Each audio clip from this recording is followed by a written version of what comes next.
Muito boa tarde, meus prezados candidatos e candidatas ao exame da ordem.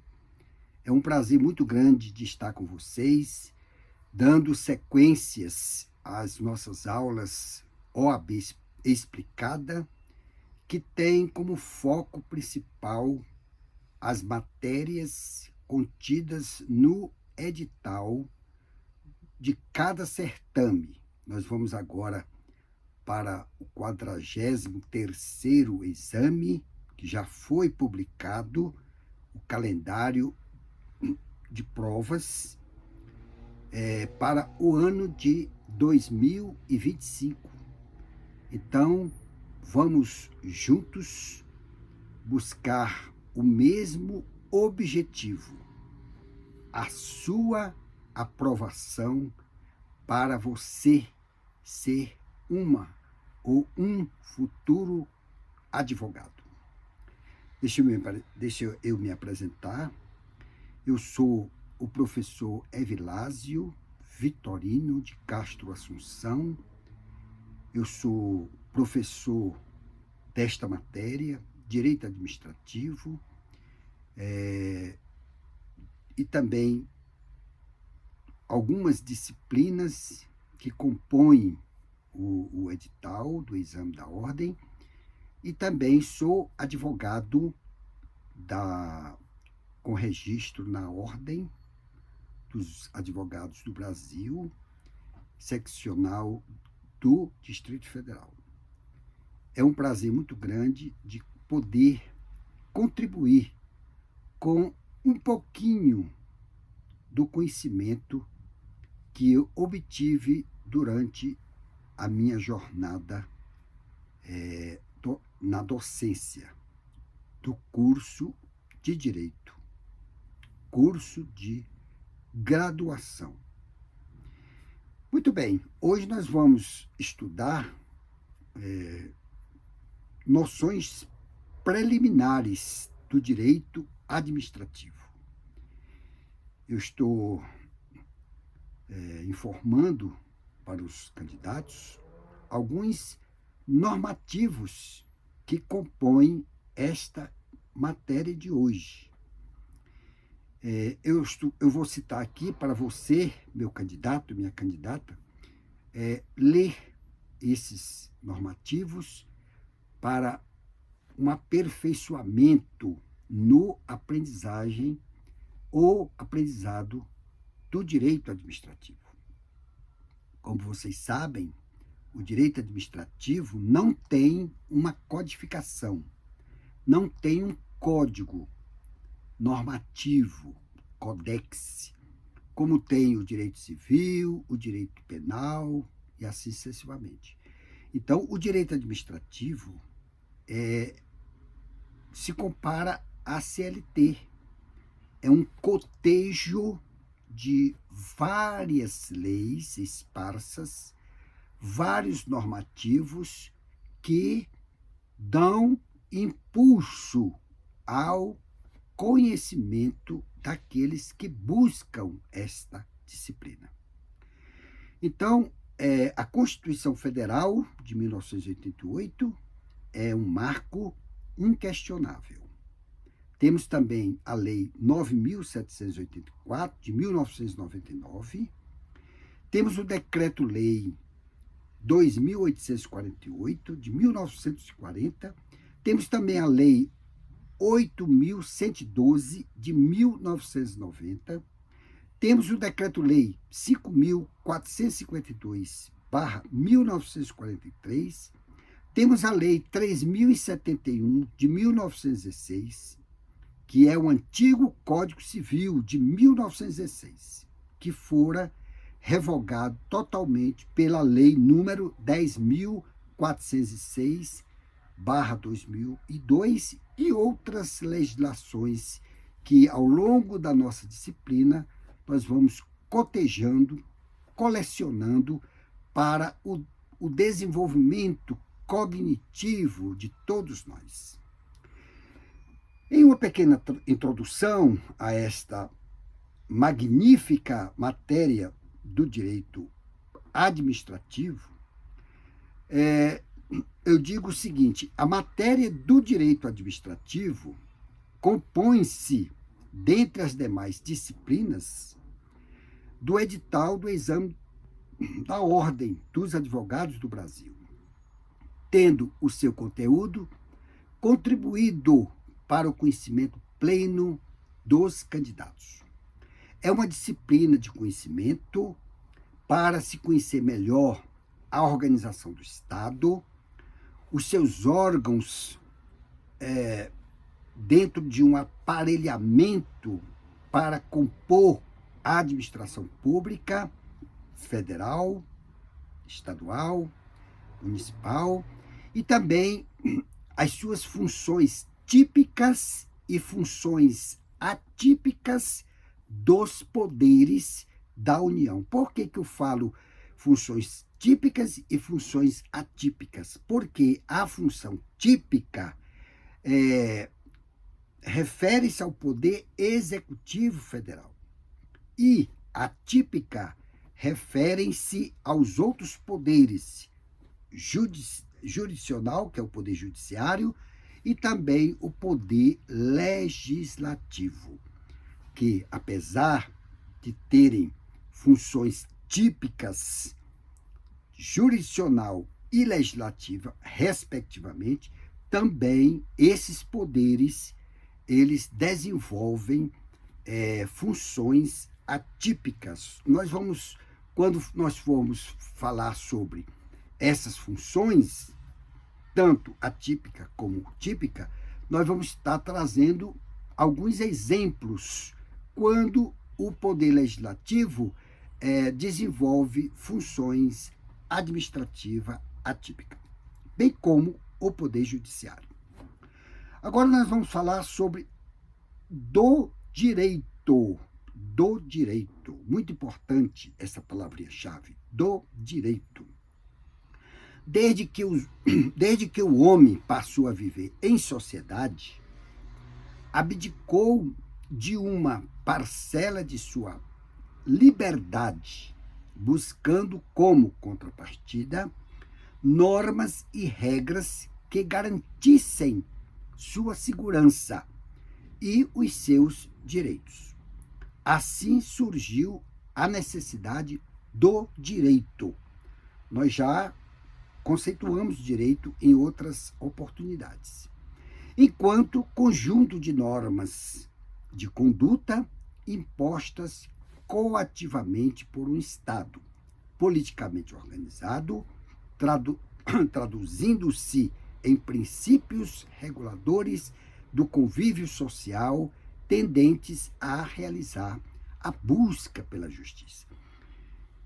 O que o parágrafo nos traz para a reflexão? Nos traz o seguinte: como um homem, como um ser social, já dizia Hobbes,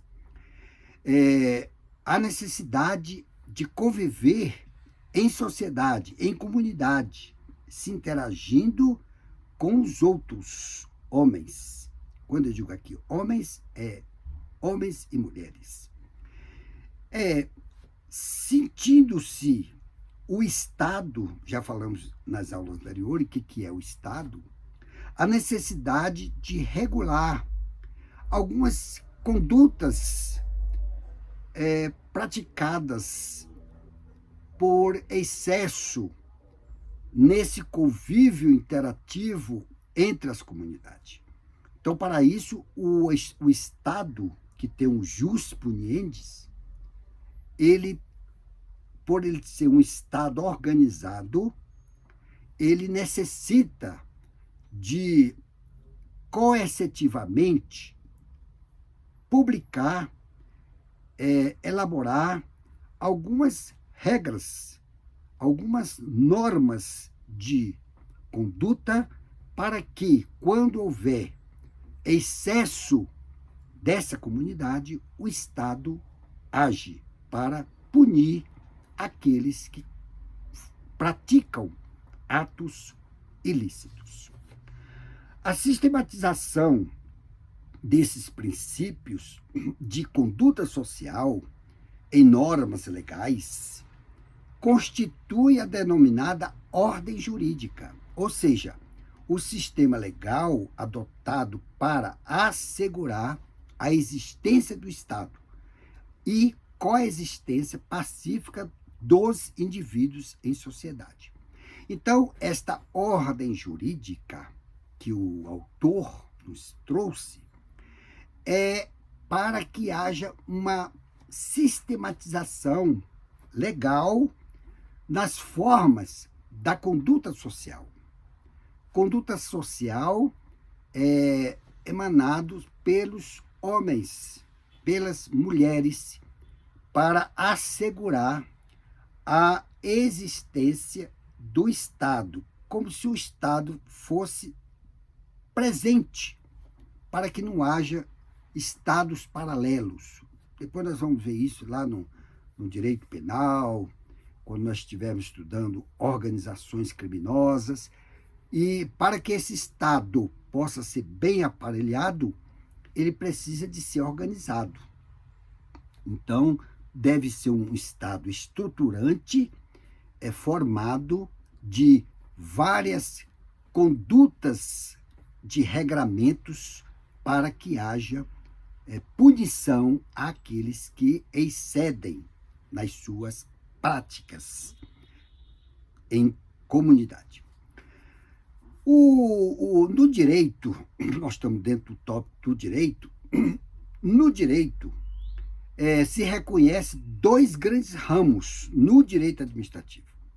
Nós temos o ramo do direito público e temos o ramo do direito privado. Vamos agora contextualizar cada um deles. No ramo do direito público, compõe-se predominantemente de normas que disciplinam as relações jurídicas, tendo o Estado como parte, seja nas questões internas, seja nas questões internacionais, visando regular principalmente os interesses estatais e sociais, cuidando reflexamente só na conduta individual. Nessa perspectiva, são ramos do direito público, o direito administrativo, que é o objetivo maior desta disciplina, o direito constitucional, tributário, penal, processual e outros. Vamos dissecar um pouco a definição deste ramo do direito público. Primeiramente, que o direito administrativo tem normas que disciplinam relações jurídicas do direito público. Dentro dessas normas, temos como foco principal o Estado como parte, seja nas questões internas, como também nas questões externas, internacionais, para regular essas relações jurídicas dentro dos seus interesses estatais e sociais. Vimos que fazem parte do ramo do direito público o direito administrativo, o direito constitucional, o direito tributário, o direito penal, o direito processual, respectivamente, e outros, que naturalmente estão inseridos neste contexto. Agora vamos conhecer o ramo do direito privado. Por outro lado, o ramo do direito privado rege as relações entre particulares, tutelando, sobretudo, os interesses individuais, de modo a assegurar a convivência harmônica das pessoas em sociedade, além da fruição dos seus bens, pensando nas relações do indivíduo a indivíduo. Esse ramo do direito privado compõe-se notadamente de normas supletivas. Isso é muito importante, normas supletivas, que vêm corroborar, que vêm complementar as normas primárias e secundárias, que podem ser modificadas por acordo das partes. São ramos do direito privado, o direito civil, o direito comercial, o direito empresarial. É muito importante que o direito privado, as suas relações jurídicas é entre particulares. E as pessoas harmonicamente pactuam suas tratativas entre as partes. Isso para o bem comum e o bem de toda a sociedade. É importante o nosso candidato conhecer que o ramo do direito privado, ele se compõe do direito civil, que é a Lei 10.406, o direito comercial, que é o Decreto-Lei de 1850, e o direito da empresa, que o próprio Código Civil, a partir do artigo 966 até 1000 e pouco, regulam essas relações jurídicas entre as empresas. Isso nós vamos estudar na próxima aula, que é o direito empresarial. Destacam-se, isso é muito importante, destacam-se as normas de ordem pública. Ordem pública, que são regras imperativas, ou seja, obrigatórias, né? Coercitivas, né?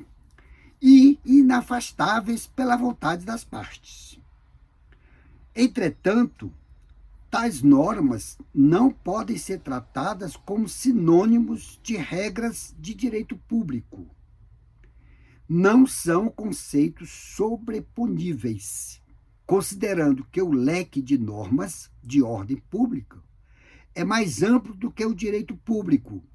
Assim, conclui-se que toda regra de direito público é também ordem pública. Mas o inverso não é verdadeiro, porque também é possível verificar regras inafastáveis pela vontade das partes, no ramo do direito privado. Nós vamos citar algumas dessas regras, por exemplo, as normas sobre a capacidade das pessoas. Isso é matéria de ordem pública, sobre a capacidade. Nós já estudamos isso lá no direito civil, não é isso? No artigo 4º, 5º e etc. E os impedimentos para os casamentos. Os impedimentos para o casamento está lá no artigo 1500, a partir do artigo 1521, onde estão reguladas essas normas de ordem pública.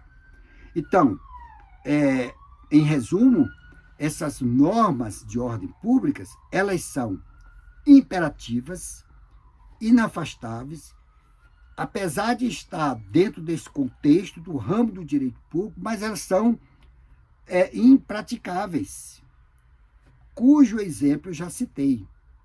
Por exemplo, eu citei os impedimentos para o casamento. É matéria de ordem pública, mas as partes, mesmo sendo particulares, elas não podem alterar a sua condição. Dá um exemplo aí, professor, de um impedimento para o casamento, não é isso? O pai casar-se com a filha, por exemplo. O irmão casar com a irmã, e assim sucessivamente. São normas de ordem pública que as partes não podem alterar, afastar dentro do seu contexto. Agora nós vamos falar sobre o tema direito administrativo, propriamente dito. Vamos fazer um conceito inicial, preliminar, trazido pelo autor. Direito administrativo, em sentido amplo, como ramo do direito público interno, isso é muito importante, ramo do direito público interno, que tem como objeto a busca pelo bem da coletividade e pelo interesse público. Bem, o direito administrativo, ele tem o seu foco principal o interesse público, a coletividade. Isso nós já estudamos em aulas anteriores, que o gestor, ele não pode sobrepor o que a lei lhe declara. Então, o foco do gestor público é trabalhar, embasar exatamente o que a lei prediz. Então, o conceito do direito administrativo, em sentido amplo, é o objetivo maior, é o interesse público. A coletividade, nessa seara, qual seara? Direito administrativo. A coletividade nessa seara deve ser compreendida como uma entidade dotada de interesses, de direitos e deveres, de pretensões e obrigações. Daí porque se fala em direitos difusos e coletivos, ações públicas, interesse público, entidade pública e outra. Nós já falamos sobre esses interesses, sobre esses direitos difusos e coletivos, ações públicas, lá na disciplina Direito do Consumidor. Lá nós vamos desenvolver com mais desenvoltura essas tratativas. Nós vamos aprender mais quais são esses direitos, essas obrigações que as partes deverão pactuar. No direito administrativo, a coletividade deve ser compreendida como uma entidade dotada de interesses, de direitos e deveres e pretensões e obrigações. Então, o direito administrativo, o gestor, vai focar no interesse público, vai focar na coletividade, vai focar no todo, como instrumentalização para o bem comum. Essa é a função do direito administrativo.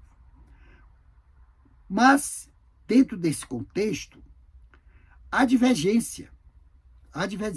Contudo, na doutrina brasileira, ou seja, dentre as correntes deliberadas pelos nossos administrativistas, o conceito de direito administrativo é tema de grande divergência, muita controvérsia. Essa polêmica, dessa controvérsia, dessa divergência, decorre da ausência de uma definição clara quanto ao seu objeto, que vem sendo sistematicamente ampliado, modificado ou mesmo reduzido em alguns pontos, em virtude dos novos anseios da sociedade, como também das mutações estatais que foram vivenciadas nas últimas décadas. Em razão disso, serão verificados inicialmente alguns critérios adotados pela doutrina e para delimitar o objeto e demarcar a área de atuação dessa disciplina. Realmente, assim como o direito constitucional, o direito administrativo, há muita divergência na conceituação do direito administrativo. Por quê? Porque no direito administrativo, nós não temos um código codificado. Nós temos, no direito administrativo, são algumas regras, algumas normas, algumas leis esparsas, e isso dificulta, entre os doutrinadores administrativistas, essa corrente, para que haja um consenso. Mas o professor, o saudoso professor Eli Lopes Meireles, conclama que o direito administrativo brasileiro sintetiza-se no conjunto harmônico de princípios jurídicos que rege os órgãos, os agentes e as atividades públicas tendentes a realizar concreta, direta e imediatamente os fins desejados pelo Estado. Dentro desse contexto, do professor Eli Lopes Meirelles, ele diz o seguinte, que apesar de ter um conjunto harmônico dentro desses princípios jurídicos, que rege naturalmente os órgãos, né? Os agentes, quem são os agentes? Agentes públicos e as atividades públicas, para chegar a uma realização concreta, direta e imediatamente, para atender aos fins do Estado. Nós vamos entender melhor essa contextualização mais lá na frente, quando nós vamos desenvolver melhor essa conceituação do professor Eli Lopes Meirelles. Mas dentro desse contexto, o conjunto harmônico proclamado pelo professor Eli Lopes Meirelles de princípios jurídicos, sintetização indispensável para a definição de uma disciplina autônoma, já que esta não poderia existir enquanto ciência sem princípios teóricos próprios, ordenados e verificáveis na prática, o que constitui o regime jurídico administrativo. Então, apesar de ter um conjunto harmônico de princípios jurídicos, ainda há algumas dificuldades para se chegar a um consenso quanto à sua unicidade.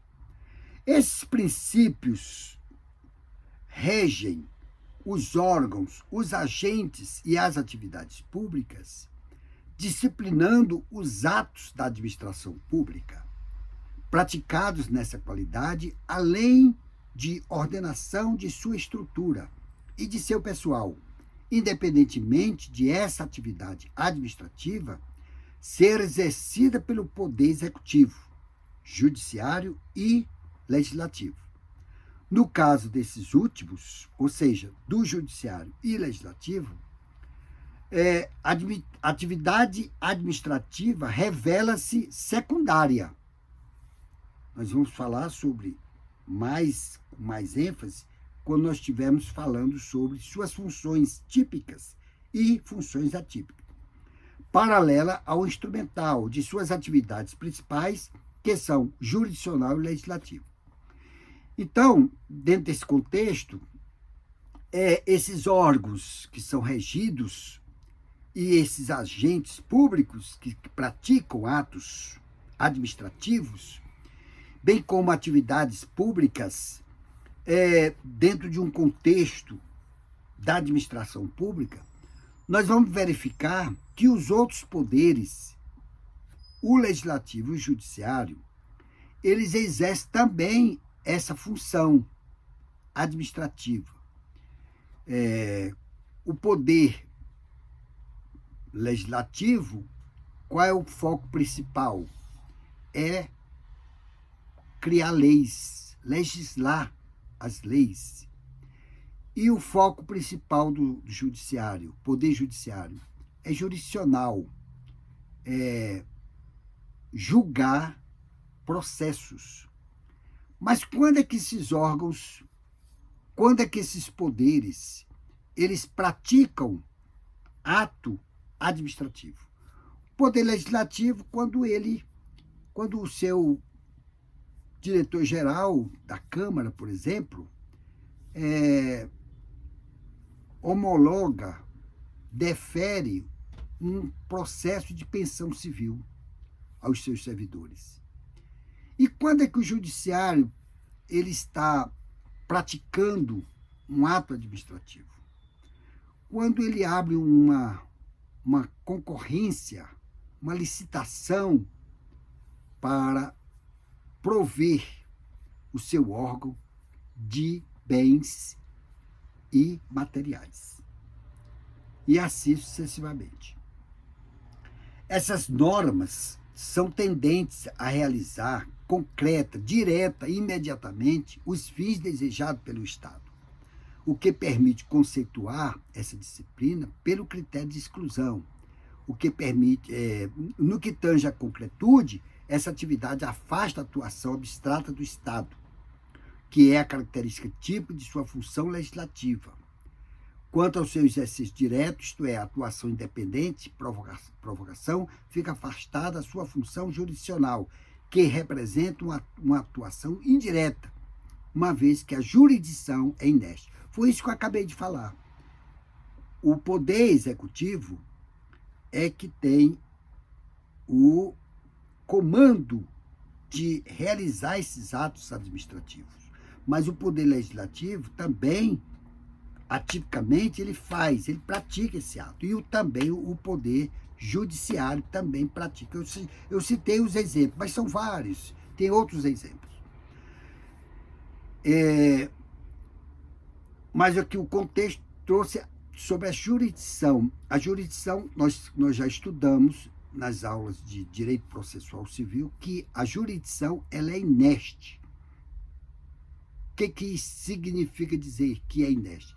É que as partes é que provocam o Estado e não o Estado provoca as partes. Relação do direito administrativo com outros ramos do direito. Muito importante agora esse tópico. Relação do direito administrativo com os outros ramos do direito. A disciplina do direito administrativo está intimamente ligada a diversos ramos do direito. Sendo assim, serão analisadas algumas dessas intersecções, ou seja, essas ligações interdisciplinar, como nós já estudamos em aulas anteriores. Direito constitucional. Em face do direito constitucional, há estreita afinidade, tendo em vista que essas disciplinas cuidam da mesma entidade, que é o Estado. Entretanto, o direito constitucional representa a sua parte estrutural, a sua anatomia, cuidando das formas, estruturas e políticas estatais, estabelecendo os seus fins, os direitos e as garantias dos administrados. Quem são os administrados? O cidadão. De outro lado, o direito administrativo cuida do Estado em seu papel dinâmico, funcional, sua fisiologia, estabelecendo a sua organização interna, visando satisfazer as finalidades que lhes são constitucionalmente atribuídas. Como nós vimos, o direito administrativo ele está intimamente ligado ao direito constitucional. Só que tem uma diferença. O direito constitucional e o direito administrativo, eles focam como o fim principal, que é o Estado. Só que no direito constitucional, ele vai tratar o Estado na sua forma estrutural, a sua autonomia, anatomia. No entanto, o direito administrativo, ele tem esse foco, o Estado, mas ele vai focar, ele vai cuidar do Estado visando o seu papel dinâmico, funcional. É essa que é a diferença que o nosso candidato deve observar.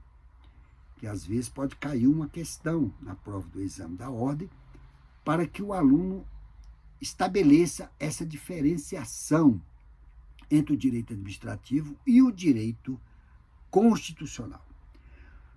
Agora vamos ver o direito tributário e o direito financeiro, que são disciplinas bem semelhantes, bem próximas, né? Nas suas regras e normas.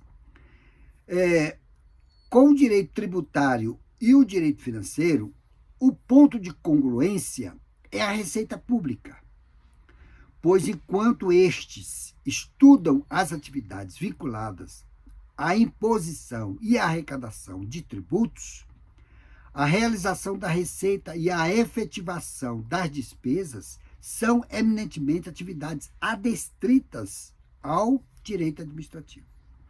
Então, o direito administrativo, ele tem, na sua grande maioria, congruência de entendimento.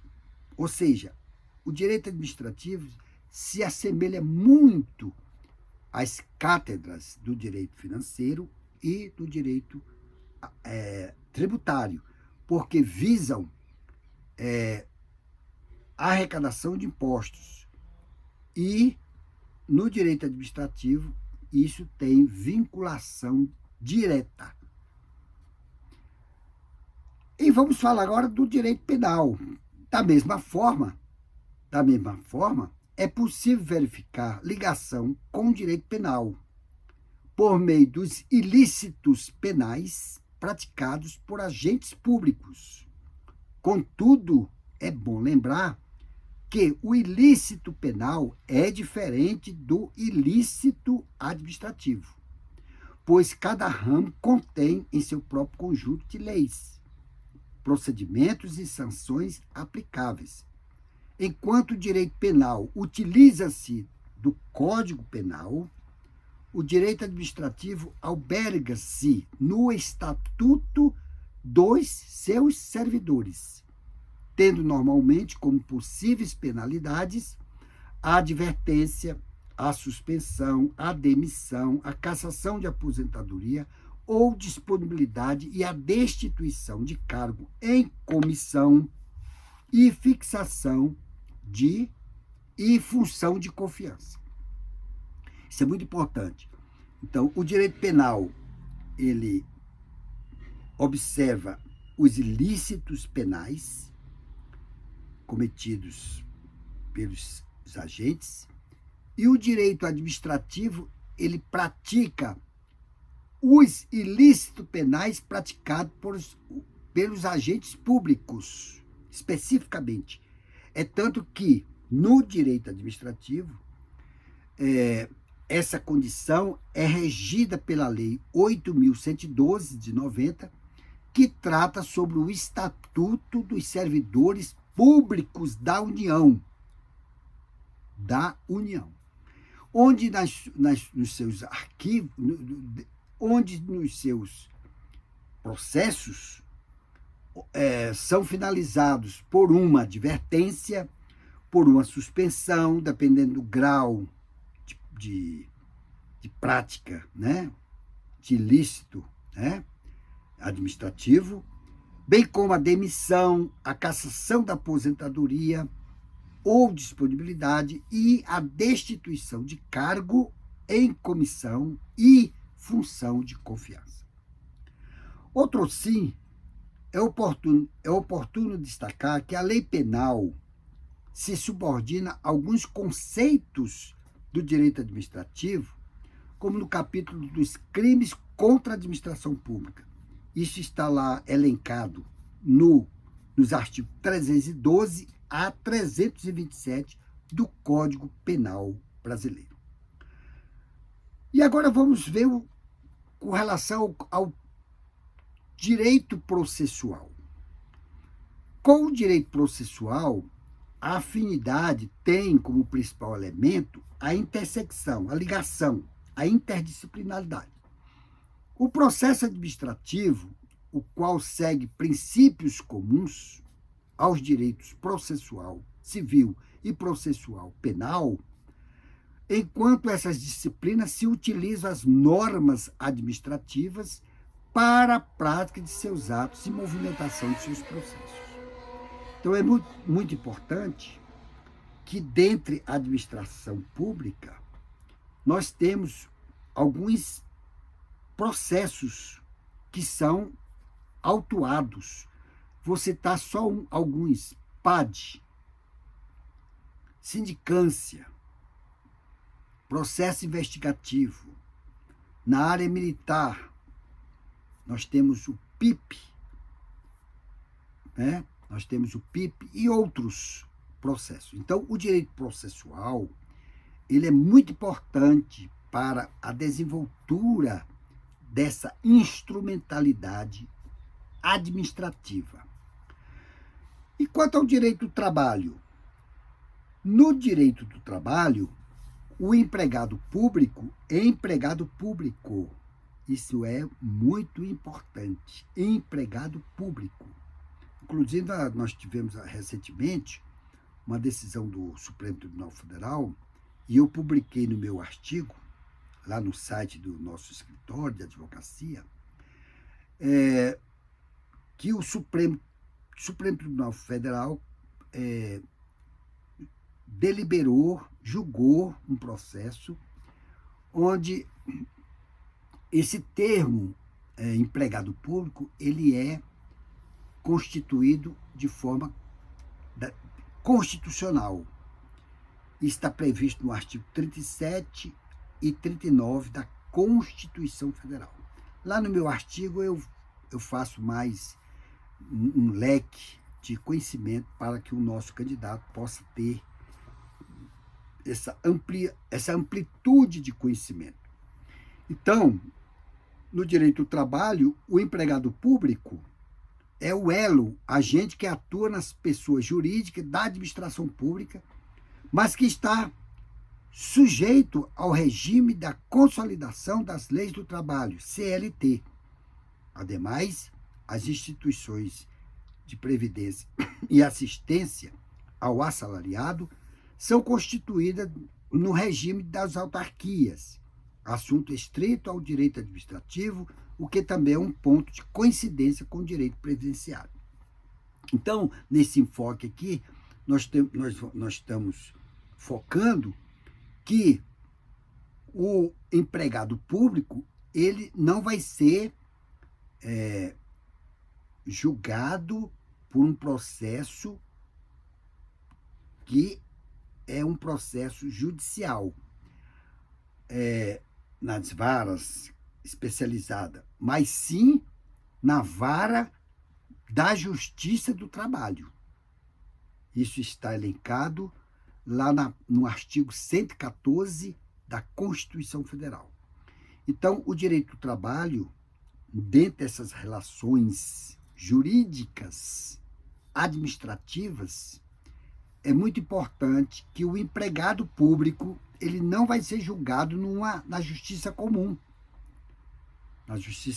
mas sim na vara da Justiça do Trabalho. Direito civil e direito empresarial.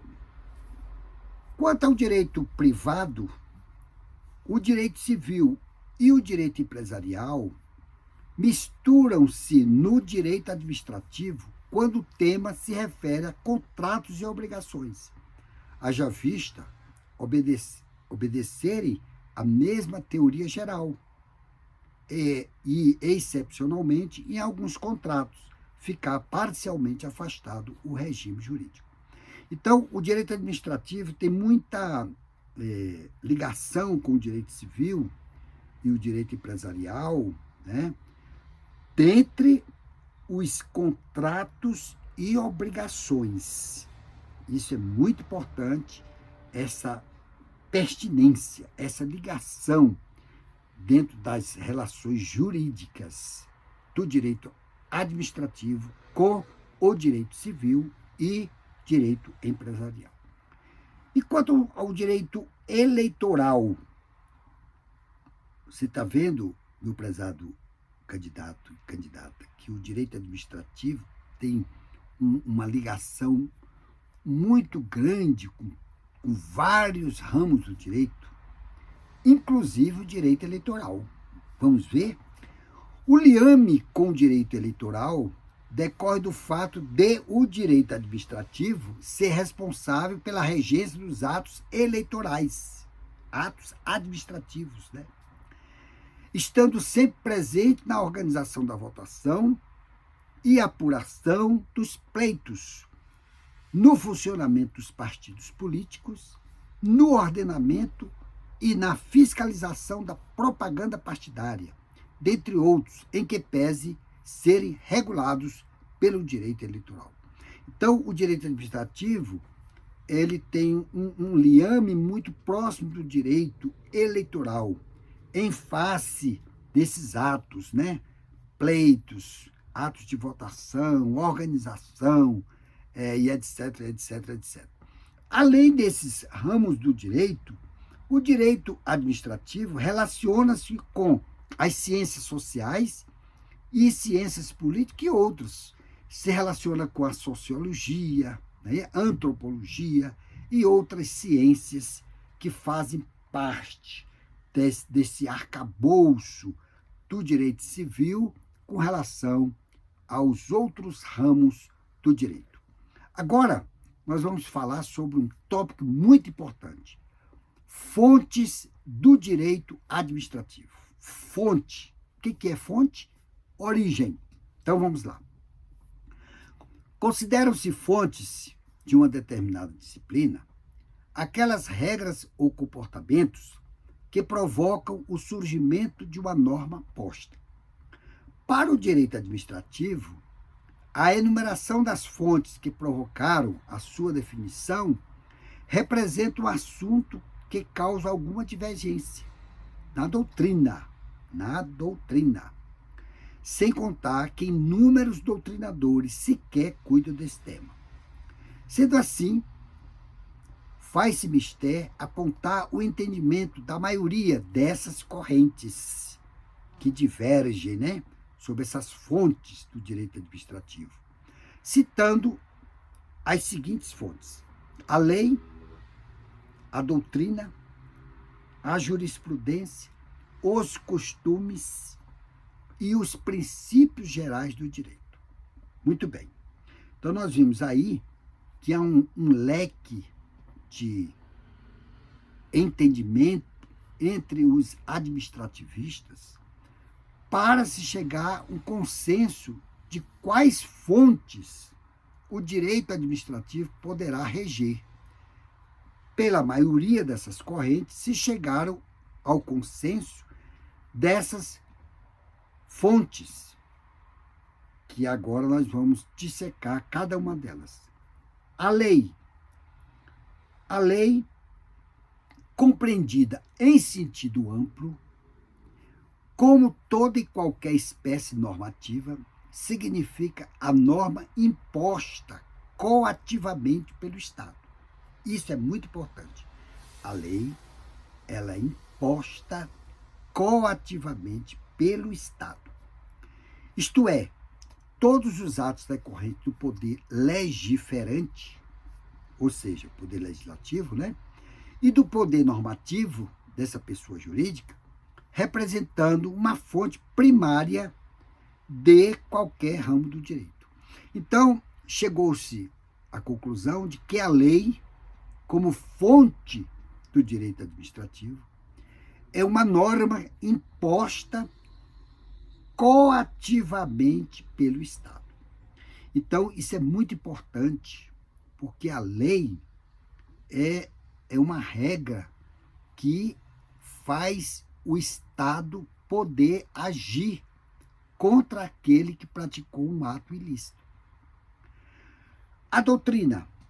A doutrina pode ser conceituada como a lição dos mestres e estudiosos do direito, formando o sistema teórico de princípios aplicáveis ao direito positivo.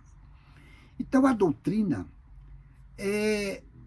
são aquelas lições emanadas pelos mestres, professores, estudiosos do direito. E forma-se um sistema teórico de princípios aplicáveis a esse direito, só que é o direito positivo, positivado. E a jurisprudência? A jurisprudência traduz-se na reiteração dos julgamentos dos órgãos do judiciário, sempre no mesmo sentido.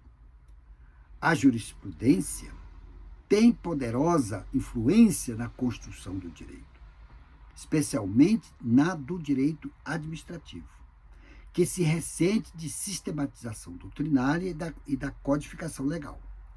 Ela tem um caráter mais prático e objetivo que a doutrina e a lei, apesar de não estar separada de princípios teóricos, além da tendência ao nacionalismo, ao contrário da doutrina que busca a universalização.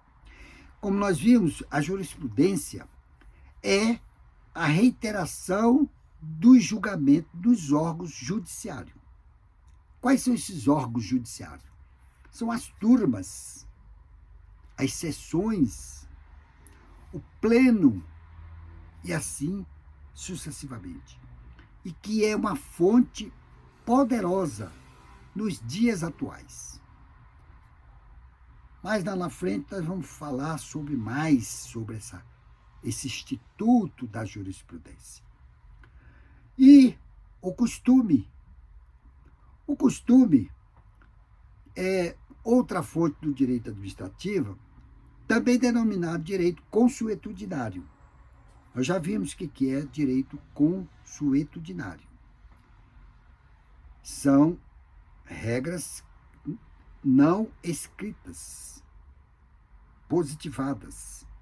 É isso? São regras informais. Representa a prática habitual de determinado grupo que considera obrigatório. O costume vem perdendo a sua força desde 1769, com a Lei da Boa Razão, que desautorizou seu acolhimento quando contrário à lei, que foi confirmado pelo Código Civil de 1916, no seu artigo 1807, que declarou revogados os usos e costumes concernentes às matérias do direito civil por ela regulado. No entanto, isso é importante, para o direito administrativo, o uso do costume ainda representa um papel importante em razão da deficiência de legislação, apesar de não substituir a previsão legal. A prática administrativa vem suprindo algumas lacunas geradas pela falta de codificação nessa área, ficando sedimentada na consciência dos administradores e administrado. Muito bem. Para o direito civil, o Código de 16 revogou-se o costume, mas no direito administrativo ainda prevalece por falta de uma codificação, por o direito administrativo ser regrado por leis esparsas, né, por esses institutos que nós acabamos de citar. Por último, nós vamos falar agora sobre os princípios gerais do direito.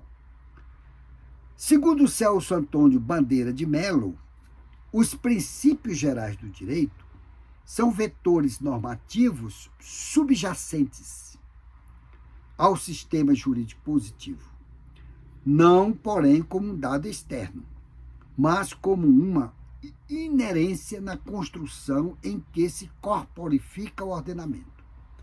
São teses jurídicas genéricas, isso é importante, são teses jurídicas genéricas que informam o ordenamento do Estado, conquanto não se acha expresso no texto legal específico. Então, os princípios gerais do direito têm essas teses genéricas, que muitas das vezes há algumas lacunas que há necessidade de se buscar dentre os outros institutos para poder resolver uma questão no caso concreto. E por último, como eu já falei, eu vou reforçar. O direito administrativo não conta com uma codificação, com um codex, um código próprio, né? O que acaba causando uma discussão doutrinária sobre os seus benefícios e coloca os doutrinadores em 3 posições. A, os que negam as suas vantagens. B, os que defendem a necessidade de uma codificação parcial. E C, os que propugnam pela codificação total ou que representa a maioria da doutrina. A atual formação da disciplina do direito administrativo é feita por leis esparsas. Muitas vezes dificulta a obtenção do conhecimento pelos interessados, não permitindo uma visão panorâmica do direito a que pertence. Então, no direito administrativo, assim como também no direito do trabalho, há uma certa dificuldade, porque não existe uma norma codificada, globalizada, universalizada. Há necessidade de se buscar algumas leis esparsas para se praticar no caso concreto. E esses, como nós lemos no parágrafo, alguns doutrinadores se divergem. Uns negam suas vantagens, outros defendem a necessidade de uma codificação parcial e outros defendem uma codificação total, global, para que assim chegue a um denominador comum. Nós vamos agora citar a fonte que eu trouxe como nosso referencial. Eu trouxe aqui a obra jurídica da professora Fernanda Marinella, Direito Administrativo, editora Impetus, ano 2014. É um livro magnífico que eu recomendo que o nosso candidato e a nossa candidata adquira para que possa fazer parte de sua mini biblioteca que o futuro advogado, que a futura advogada há de ter em seu escritório de advocacia. Mas antes de encerrar, eu gostaria de pedir ao nosso prezado candidato, prezada candidata, que aponte a câmera, aponte a câmera do seu celular para o nosso QR Code, que está aparecendo aí do lado esquerdo da telinha. Que está aparecendo aí na tela, do lado esquerdo. Este QR Code, quando você aponta para ele, irá direcionar para os nossos seguintes endereços: para o WhatsApp, para o nosso Instagram, para o nosso canal YouTube, onde contém todas as aulas de direito que compõem o edital do Exame da Ordem, para o nosso site do Escritório de Advocacia. Nesse site eu publico semanalmente alguns artigos de repercussão geral e atualizadíssimo, para que o nosso candidato e a nossa candidata possa, se quiser, obter maiores conhecimentos. O nosso site é evilásio.adv.com e também o nosso endereço eletrônico, onde estamos à sua disposição para atender aos seus questionamentos e conclamos. A nossa próxima aula de direito será direito empresarial. Muito obrigado.